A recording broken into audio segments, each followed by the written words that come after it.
Boleh tak saling mandi junub suami isteri? Ni dia nak tanya, dia konar dulu. Suami mandikan isteri, isteri mandikan suami. Bagaimana cara nak niat? Biarlah. Boleh tahan orang Ulu Kelang ni. Dia kata boleh tak mandi dengan isteri kita, jiruh isteri kita jiruh suami. Nampak?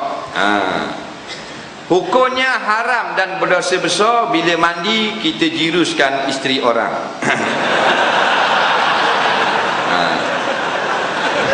Gitu hukumnya, biar faham dulu baik. Bapa haram isteri orang, mana boleh mandi dengan kita. Nah, jadi kalau isteri kita faham baik, manusia kita ni sama ada kita suami ataupun kita ni isteri, orang perempuan lah. Baik, kalau kita suami, 3 orang boleh tengok aurat kita. Ingat dulu kini selamanya. Tak usah tanya dah lain kali. Kita suami, 3 orang je dalam dunia boleh tengok. Bukan 3 orang, 3 jenis boleh tengok aurat kita, daripada kepala sampai ujung kaki.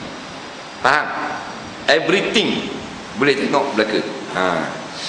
Kalau kita orang perempuan, nampak? Maka 3 golongan boleh lihat kita juga. Yang pertama siapa? Kalau kita penghulu, maka hamba perempuan kita, hak kita boleh setubuh dia. Faham tak? Tak ada dah tu zaman dulu. Sekarang isteri kita dan anak kita yang belum mengerti tentang aurat. Anak kita hak kecil lagi, kita masuk dalam bilik air, kita mandi telanjang. Faham tak? Tutup bilik air. Anak kita pun tumpang mandi. Besar guna budak 2 tahun setengah. Kita letak dalam besen, dia pun main cetong.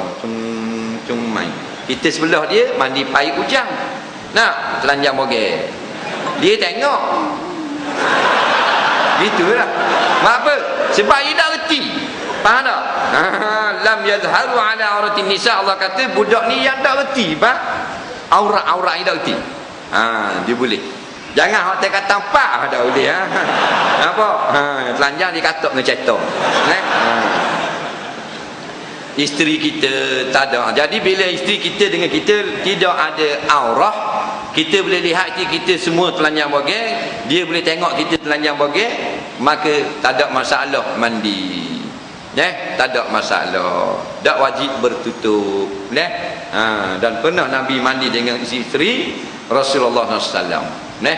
Setengah ulama dalam mazhab Hanafi kata sunnah mandi berduet dengan isterinya pula.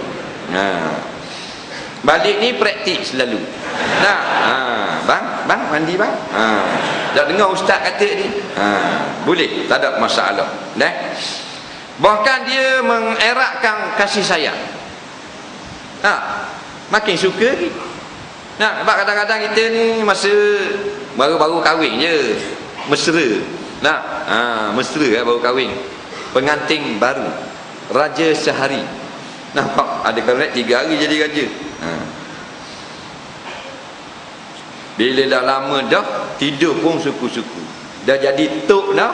Toki tidur atas, tok tidur luar. Nampak? Dah sah gitu. Biar ada kemesraan. Di antara kemesraannya mandi bersama. Soalan seterusnya,